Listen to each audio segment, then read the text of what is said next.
ரெண்டாவது கொஸ்டின் என்ன இருக்குன்னா, காவடி சிந்து ஒரு வழிநடை பாடல், இக்கூற்றை அண்ணாமலையாரின் பாடல் வழி மதிப்பீடு செய்க அப்படின்னு கேட்டிருக்கு. அதுக்கு என்ன செய்யணும்?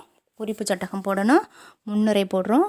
தமிழ் பண்பாட்டின் அடையாளம் காவடி சிந்து, முருக வழிபாடு, காவடி எடுத்தல், கழுகுமலை முருகன் சிறப்பு, முருகன் பெருமை, காவடி சிந்து வழிநடை பாடல், முடிவுரை அப்படின்னு குறிப்பு சட்டகம் போட்டாச்சு. இப்போ முன்னுரையில் என்ன போடுறோம் அப்படின்னா, தமிழ்நாட்டில் பண்டைய காலம் முதல் நாட்டார் வழக்கில் உள்ள இசை மரபே காவடி சிந்து. தமிழ்நாட்டில் பண்டைய காலம் முதல் நாட்டார் வழக்கில் உள்ள இசை மரபு தான் என்னது?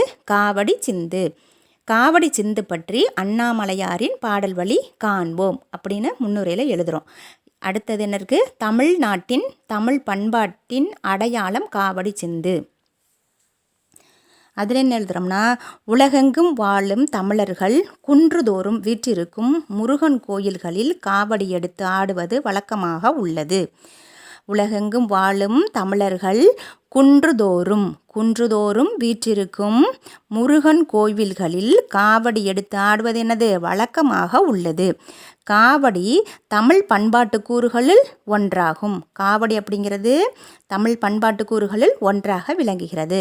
தமிழ் பண்பாட்டின் அடையாளம் காவடி சிந்து. உலகெங்கும் வாழும் தமிழர்கள் குன்றுதோறும் வீற்றிருக்கும் முருகன் கோயில்களில் காவடி எடுத்து ஆடுவது வழக்கமாக உள்ளது. காவடி தமிழ் பண்பாட்டு கூறுகளில் ஒன்றாகும். அடுத்த தலைப்பு முருக வழிபாடு. இதில் என்ன எழுதுகிறோம்னா, குன்றுதோறும் கோயில் கொண்டிருக்கும் தமிழ் கடவுள் முருகப்பெருமானை வழிபட செல்வோர் பால் முதலான வழிபாட்டு பொருட்களை காவடிகளில் வைத்து தோள்களில் சுமந்து செல்வர். முருக வழிபாட்டில் என்ன செய்கிறோம்? குன்றுதோறும் கோயில் கொண்டிருக்கக்கூடிய தமிழ் கடவுள் யார்? முருகப்பெருமானை வழிபட செல்வோர் பால் முதலான வழிபாட்டு பொருட்களை காவடிகளில் வைத்து தோள்களில் சுமந்து செல்வர். அடுத்து காவடி எடுத்தல். காவடி எடுத்து செல்வதை சுமையாக கருதாமல் சுகமாக எண்ணி வழிநடையில் மணிகளை ஒலித்து கொண்டும் பாடிக்கொண்டும் ஆடிக்கொண்டும் பாதசாரிகள் செல்வர். காவடி எடுத்துகிட்டு போகும்போதில் எப்படி போவோம்? காவடி எடுத்து செல்வதை சுமையாக கருதாமல் சுகமாக எண்ணி வழிநடைகளில் மணிகளை ஒலித்து கொண்டும் பாடிக்கொண்டும் ஆடிக்கொண்டும் பாதசாரிகள் செல்வர். ரெண்டாவது பாயிண்டில், இது தமிழ்நாட்டில் பண்டைய காலம் முதல் நாட்டார் வழக்கியல் என்னும் இசை மரபோடு கூடியதாக அமைந்துள்ளது. இது தமிழ்நாட்டில் பண்டைய காலம் முதல் நாட்டார் வழக்கியல் என்னும் இசை மரபோடு கூடியதாக அமைந்துள்ளது. அடுத்து கழுகுமலை முருகன் சிறப்பு. கழுகுமலை முருகன் கோயிலின் தங்க கோபுரத்திலிருந்து வீசும் ஒளியானது தேவர்களின் இந்திரலோகத்து கோபுரத்துக்கு அப்பால் சென்று பரவுகிறது. கழுகுமலை முருகன் கோயிலில் இருக்கக்கூடிய தங்க கோபுரத்திலிருந்து வீசக்கூடிய ஒளி என்ன செய்தான்? தேவர்களின் இந்திரலோகத்து கோபுரத்துக்கு அப்பால் சென்று என்ன செய்தான்? பரவுகிறது. காண்போர் கண்கள் கூசுமாறு குற்றமில்லாத அழகோடு புவி முழுவதும் தோன்றுகிறது.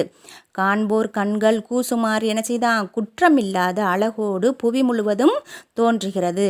ஃபஸ்ட்டு பாயிண்டில் என்ன எழுதுகிறோம்? கழுகுமலை முருகன் கோயிலின் தங்க கோபுரத்திலிருந்து வீசக்கூடிய ஒளியானது எங்கே வரைக்கும் போகுதான்? தேவர்களின் இந்திரலோகத்து கோபுரத்துக்கு அப்பால் சென்று பரவுகிறது. இது எப்படி இருக்கான்? காண்போர் கண்கள் கூசுமாறு குற்றமில்லாத அழகோடு புவி முழுவதும் தோன்றுகிறது. ரெண்டாவது பாயிண்டில், கோவிலில் வானுயர ஓங்கி உயர்ந்த கொடிமரம். கோயிலில் வானுயர ஓங்கி உயர்ந்த கொடிமரம் எப்படி இருக்கான்? மீன் வடிவ கொடியை தன் தலை மீது தாங்கி நிற்கும். கோவிலில் வானுயர ஓங்கி உயர்ந்த கொடிமரம் என்ன செய்தான்? மீன் வடிவ கொடியை தன்னுடைய தலை மீது தாங்கி நிற்கும். அடுத்த பாயிண்டில், அழகு பொருந்திய மதில் பொன்னாட்டின் தேவர் நகரையும் மிஞ்சி மிக உயரமானதாக இருக்கும். மூணாவதுல என்ன எழுதுகிறோம்? அழகு பொருந்திய மதில் அந்த பொன்னாட்டின் தேவர் நகரையும் மிஞ்சி மிக உயரமானதாக இருக்குது. அதுக்கடுத்து என்ன இருக்குது? முருகன் பெருமை. காவடி சிந்தின் தந்தை என போற்ற பெறுபவர் சென்னிக்குளம் அண்ணாமலையார். காவடி சிந்தின் தந்தை அப்படின்னா போற்றப்படுபவர் யார்? சென்னிக்குளம் அண்ணாமலையார். இவர் பாடிய காவடி சிந்து அருணகிரியாரின் திருப்புகழ் தந்த தாக்கத்தால் விளைந்த சிறந்த இலக்கியமாகும். இவர் பாடிய காவடி சிந்து அருணகிரியாரின் திருப்புகழ் தந்த தாக்கத்தால் விளைந்த சிறந்த இலக்கியமாகும். அடுத்து, கழுகுமலை முருகனை வழிபட காவடி எடுத்து வரும் அடியவர்கள் பாடும் முழக்கம் வானுலகத்தில் உள்ள தேவர்களின் செவியை சென்றடையும் என்கிறார். இவர் என்ன சொல்றாரு? கழுகுமலை முருகனை வழிபட காவடி எடுத்து வரும் அடியவர்கள் பாடக்கூடிய அந்த முழக்கமானது எங்கே போகுதான்? வானுலகத்தில் உள்ள தேவர்களின் செவியை சென்றடையும் அப்படின்னு சொல்கிறாரு. அண்ணாமலையார் தன்னுடைய சிந்து பாடலில் கழுகுமலை முருகன் சிறப்புகள், அருள் புரியும் திறன், பக்தர்கள் வழிபடும் முறை என பலவற்றையும் சிறப்பித்து கூறுகிறார். அண்ணாமலையார் என்ன சொல்கிறாரு? தன்னுடைய சிந்து பாடலில் கழுகுமலை முருகன் சிறப்புகள், அருள் புரியும் திறன், பக்தர்கள் வழிபடும் முறை என பலவற்றையும் சிறப்பித்து கூறுகிறார். அடுத்து, காவடி சிந்து வழிநடை பாடல். சிந்து என்பது ஒரு வகை இசைப்பாடலாகும். சிந்து அப்படிங்கிறது என்னது? ஒரு வகை இசைப்பாடலாகும். பக்தர்களுக்கு வழிநடை களைப்பின்றி முருகன் அருள் பெற நல்வழி காட்டுவதாக அண்ணாமலையாரின் காவடி சிந்து அமைந்துள்ளது. பக்தர்களுக்கு வழிநடை களைப்பின்றி முருகன் அருள் பெறுவதற்காக நல்வழி காட்டுவதாக அண்ணாமலையாரின் காவடி சிந்து என்ன செஞ்சிருக்கான்? அமைந்துள்ளது. அடுத்து என்ன எழுதுறோம்னா, பயண களைப்பை போக்குவதோடு வழியிடையே விலங்குகளின் தொல்லைகளிலிருந்தும் பாதுகாத்து கொள்ள காவடி சிந்து உதவுகிறது.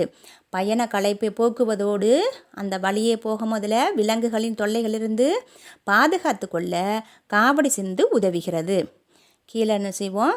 கருணை முருகனை போற்றி தங்க காவடி தோளின் மீது ஏற்றி கொழுகனல் ஏறி வருபவர் ஏவரும் இகமேதி காண்பார் இன்பம் பூண்பார் அப்படிங்கிற பாடலடியை எழுதி வச்சுருவோம். கருணை முருகனை போற்றி தங்கக்காவடி தோளின் மீது ஏற்றி, கருணை முருகனை போற்றி தங்கக்காவடி தோளின் மீது ஏற்றி கொழுகனல் ஏறி வருபவர் ஏவரும் இகமேதி காண்பார் இன்பம் பூண்பார். அடுத்த முடிவுரை, அண்ணாமலையாரின் பாடல் வழியாக இந்த காவடி சிந்து ஒரு வழிநடை பாடல்தான் என்பது தெளிவாகிறது. அண்ணாமலையாரின் பாடல் வழியாக இந்த காவடி சிந்து ஒரு வழிநடை பாடல்தான் என்பது என்ன செய்து தெளிவாகிறது.